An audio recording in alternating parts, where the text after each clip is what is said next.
सब्जी विक्रेता ने 25 साल की कड़ी मेहनत के बाद किया अनोखा आविष्कार, वर्ल्ड क्लॉक बनाकर रचा इतिहास। नमस्कार, आप देख रहे हैं इंडिया स्टार न्यूज़ टीवी ज्ञान सिंह के साथ। कहते हैं हुनर किसी की पहचान का मोहताज नहीं होती। जहां चाह होती है वहां राह भी होती है। फिर भी कठिनाइयां चाहे जितनी बड़ी हों, लेकिन हुनर कठिनाइयों के बादल से बाहर आ ही जाती है। लखनऊ के सब्जी विक्रेता अनिल कुमार साहू ने अपनी कड़ी मेहनत से उम्र के उस पड़ाव पर, जब लोग रिटायरमेंट होने की बात सोचते हैं, उस समय एक ऐसी अनोखी घड़ी का निर्माण किया जो भारत ही नहीं विश्व में भी एकदम अलग है, जिसे वर्ल्ड क्लॉक का नाम दिया गया। High school fail Anil Kumar Sahu पेशे से सब्जी विक्रेता हैं। 25 साल की कड़ी मेहनत के बाद इन्होंने घड़ी बनाया और इस घड़ी को अपने नाम से पेटेंट भी करा लिया। अब राम मंदिर के प्राण प्रतिष्ठा दौरान यह घड़ी रामलला को भेंट की गई थी। एक बार फिर राम दरबार की प्रतिष्ठा होनी है। ऐसे में राम मंदिर ट्रस्ट की तरफ से एक बार फिर घड़ी की मांग की गई। हालांकि मंदिर ट्रस्ट इसको लेकर भुगतान पेशकश कर रहा था, लेकिन श्रद्धा में घड़ी निर्माता ने इसे राम मंदिर को एक बार फिर भेंट किया। अपनी कला रामलला को समर्पित करने अयोध्या पहुंचे अनिल कुमार साहू कह रहे हैं कि हमारा ही नहीं, हमारी पीढ़ियों के लिए यह सौभाग्य का विषय है।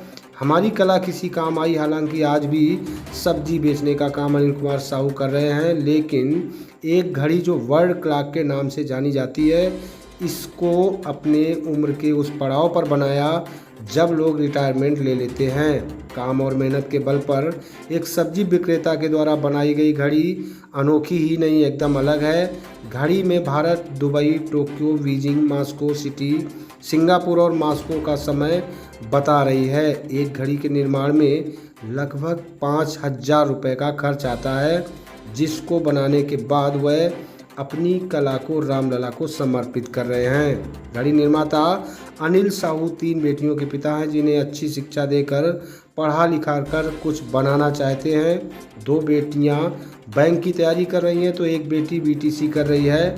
संघर्षों में आर्थिक संकट के बीच अपनी कला को एक अलग पहचान देना और भारत ही नहीं वर्ल्ड क्लॉक बनाना है, इस बात का प्रमाण है कि जहां चाह होती है वहां राह होती है। हुनर कभी किसी की पहचान का मोहताज नहीं होती। अयोध्या से अनूप कुमार की ब्यूरो रिपोर्ट। ये घड़ी हम 1.5-2 साल पहले प्राण प्रतिष्ठा के पहले दे गए थे चंपक राय जी को। तो चूंकि मंदिर का कार्य पूर्ण हुआ नहीं था, इसलिए उन्होंने इस घड़ी को रख दिया था। अभी 15 दिन पहले जब इस घड़ी को लगाने के लिए उन्होंने देखा, मंगवाया, तो ये घड़ी उनको टूटी हुई मिली। उन्होंने हमको फ़ोन किया कि इस घड़ी को बनवा दिए। तो मैंने कहा ऐसा है, मंदिर का मामला है, उस घड़ी को हटाइए, आप नई घड़ी हम लेकर आ रहे हैं। तो आज हम 15 दिन करीब पहले फ़ोन किया था, तो आज हम इस घड़ी को लेकर आए हैं दोबारा में।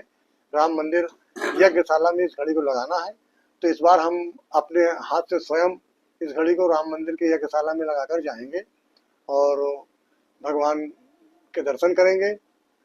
और कितना समय लगा इसको बनाने में? क्या इसको पेटेंट कराया है? इस घड़ी की खासियत क्या है? इसका पेटेंट 2018 में हो गया। इस घड़ी की खासियत ये है कि इस घड़ी में एक ही सुई है और उसी सुई से मिनट और घंटे दोनों बताती है। एक ही सुई से मिनट घंटा दोनों बताती है, साथ ही 7 देशों का समय बताती है।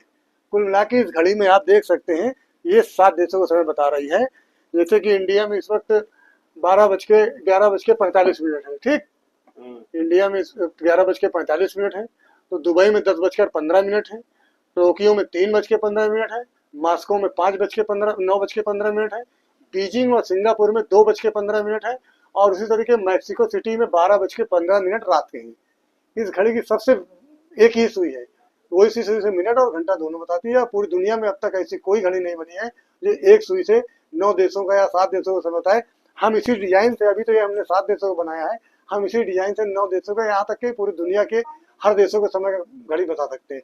एक तीर से 2 निशाने लगाने की हमारे यहाँ कहावत थी, तो हमने इसमें एक तीर से 2 निशाने लगा दिया, यानी मिनट और घंटे दोनों एक ही सुई से दर्शा दिया। और साथ ही हमने 7 निशाने, 6 निशाने और लगा दिया कि आपको मिनट घंटे तो बता ही रही है, साथ में 7 देशों का समय बता रही है।